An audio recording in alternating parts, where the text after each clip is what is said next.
I still had young kids. I could barely take care of them. And my husband had to come home some days and help me. The kids had to help me because I couldn't even get up out of my chair to go to the kitchen.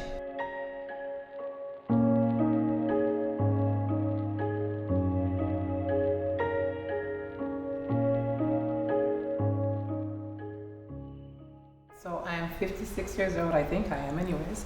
The years go by so fast. I was born and raised in London, England.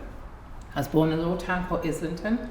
I came to Vancouver, Canada in 1985 as an overseas nanny. And in the late 90s, I went back to Langara, finished my ECE, early childhood education, and I became an early childhood education educator. And then we got married, and then I had Matthew, Ayanna, and Malcolm after that.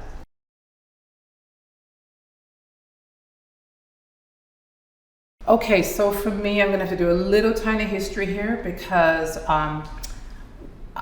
as Jenna was saying earlier, I started my period around 12 and never had any issues, never had any problems until I was around in my 20s. That's when I actually realized that something was not 100% okay. My cycles were so heavy, I was cramping, I was in a lot of pain. The doctors gave me this pill, the gynecologist gave me another pill. I did my own thing. I was trying to watch what I was eating. I was trying to, Anyway, so as I got into my late 30s, it was getting actually worse.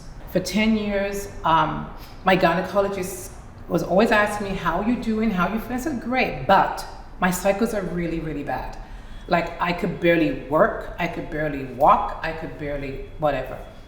She said, so explain these discomforts you're having. I said, well, my hips hurt, my back hurt, my stomach hurt, everything hurts. And she said, oh no. I said, what's the problem? She goes, well, we're gonna have to do some tests to find out what's going on.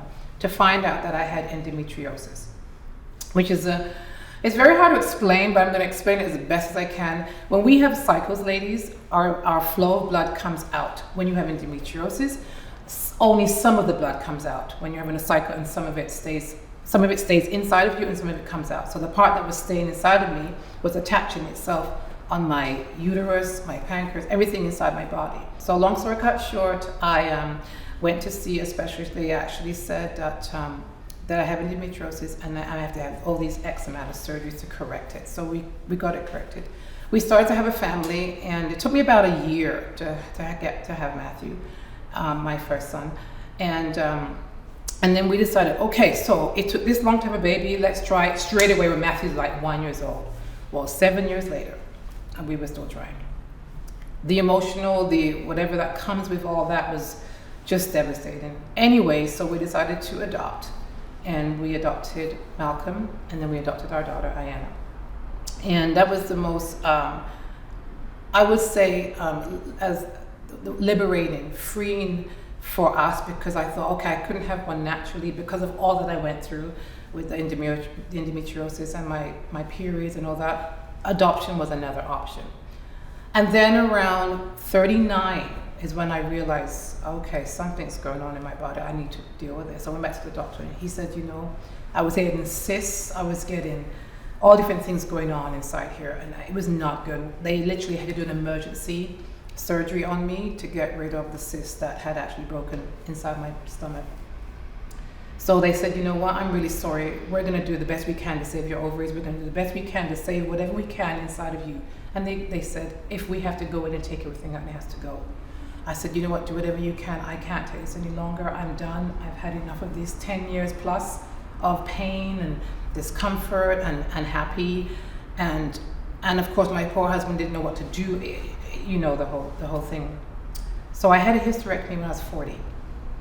And I was aware of menopause, but I didn't know really what to expect. So I turned 40, maybe around 41. I started getting these symptoms and these discomfort. And I'm like, oh wow, this is different.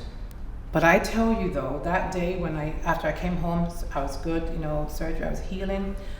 I have never felt so free. So free. Not like I was like, I am done with periods. I am done with pads. I am done with liners. I am done. So for me, it was a very freeing thing for me. And then I decided, well, let's see how this hormonal thing works. So I decided to go with all nothing. I wasn't going to do anything. I wasn't going to take any pills. I wasn't going to do any supplements. And then I just couldn't take it. It was like, I was hot, I was cold, I was sweaty, I was up, down, down, up. And then the thing that affected me the most was my joints. Every joint in my body just hurt.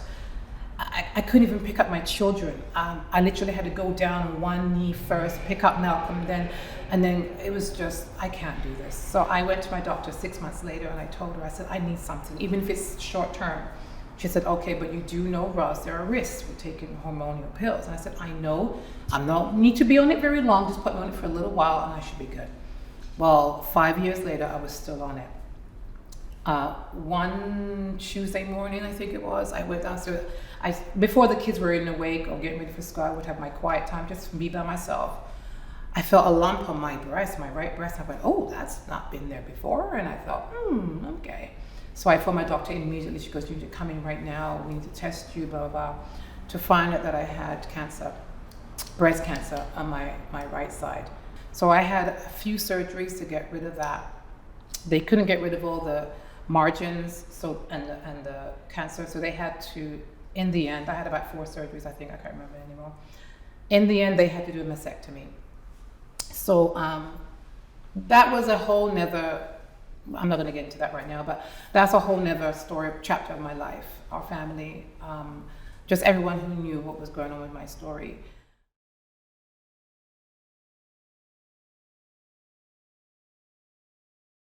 I'm going to say this because it kind of still relates to the cancer part.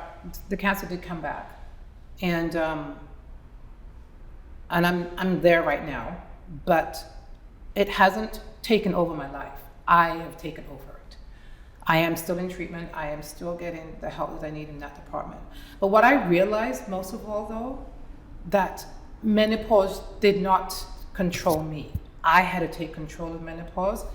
I didn't have to go through all the pre-menopause. I went straight into it because of the mastectomy. No, sorry, the hysterectomy, excuse me. And so I didn't actually feel all the pre-stuff. I didn't have to have cycle 1 week, no cycle. I just went straight there. So it happened pretty fast for me. So, but even while it was happening, I still had young kids. I could barely take care of them. And my husband had to come home some days and help me. The kids had to help me because I couldn't even get up out of my chair to go to the kitchen. And it was just stuff like that I do not miss. The freedom that I have now, the energy that I have now, even despite cancer, the stuff that I've gone through, it has not stopped me. My doctor said to me, you just keep on living your life. You just keep on doing what you're doing. So I feel for myself and I feel for women, don't let menopause stop you from living your life. We don't want to ignore it. We want to know that it's there, it's happening. Get the help you need, seek the help you need, seek medical advice. Go natural, do what you've got to do to make sure this doesn't take over your life, because it can. And I've heard stories where it does. So today, as a 56-year-old woman, I am excited. I do whatever I need to do. I'm enjoying my life. I travel when I can. I walk a few times a day, each week, per day. And I'm enjoying living.